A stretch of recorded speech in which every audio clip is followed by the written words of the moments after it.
Now, thanks to politically challenging times, the battle to keep governments accountable is said to become all that more important.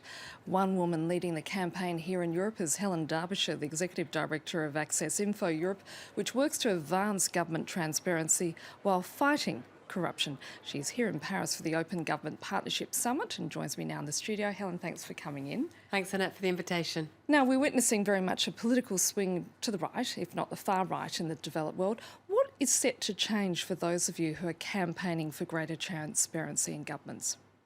Well, certainly 2016 has been a year in which we've realised that we cannot take democracy for granted. And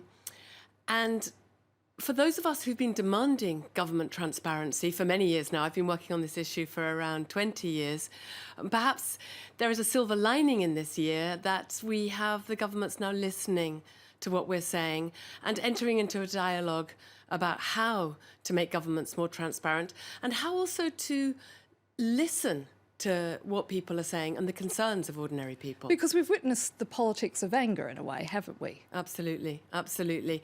I think people do feel very disenfranchised, and we've had a series of shocks to the system, whether it be the financial crisis, terrorism, now the pressure that's being put on the system through the influx of refugees, which I believe we can handle, but nevertheless, how precisely to do that is a question.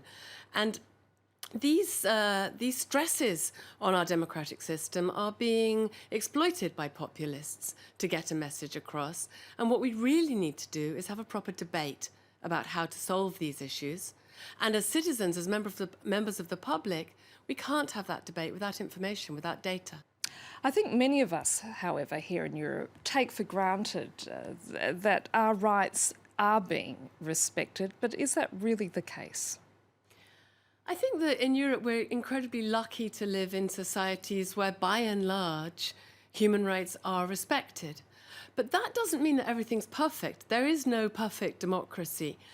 And what we're seeing is that when we have challenging political decisions to take, for example, about how we handle the financial crisis or how we deal with an influx of refugees, it's at that point that we need mechanisms by which we can have a proper debate and the public can engage in discussing what's the best way to reach a solution.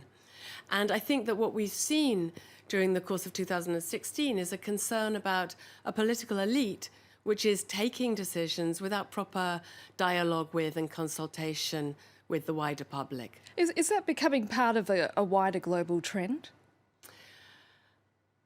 We've made huge progress in government transparency in the last few years. We've gone from about 20 freedom of information or access to information laws a couple of decades ago to over 100 now.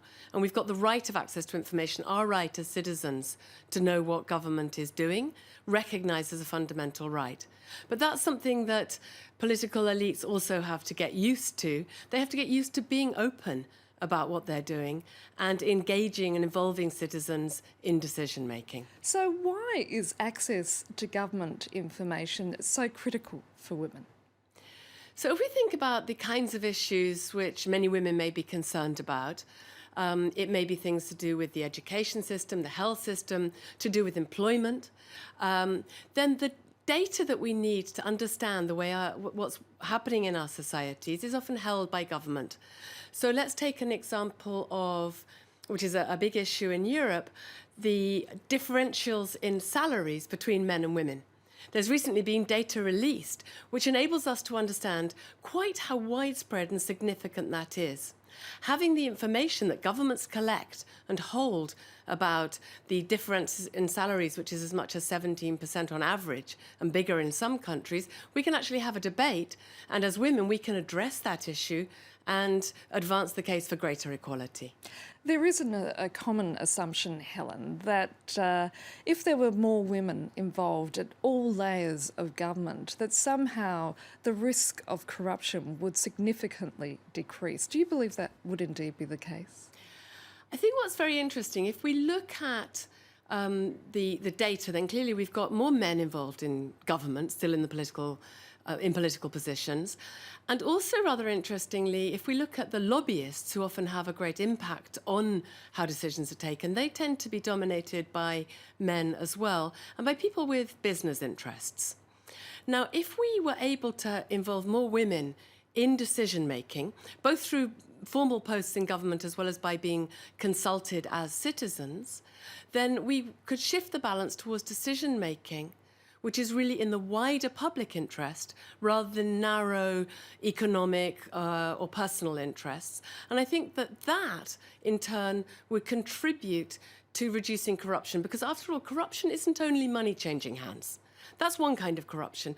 But also corruption is when decisions are taken which favour certain interest groups, such as economic business interests. And I think what's very important, and this is one of the challenges for our societies going forward, is to ensure that when decisions are taken, they are decisions which will deliver better government and advance society for all different groups in society, including women and various other groups in society. So yes, I think involving everyone, including women, in particular, in decision-making could make a huge difference and reduce corruption. Helen Darbishire, I'm afraid we're going to have to leave it there. Thank you so much.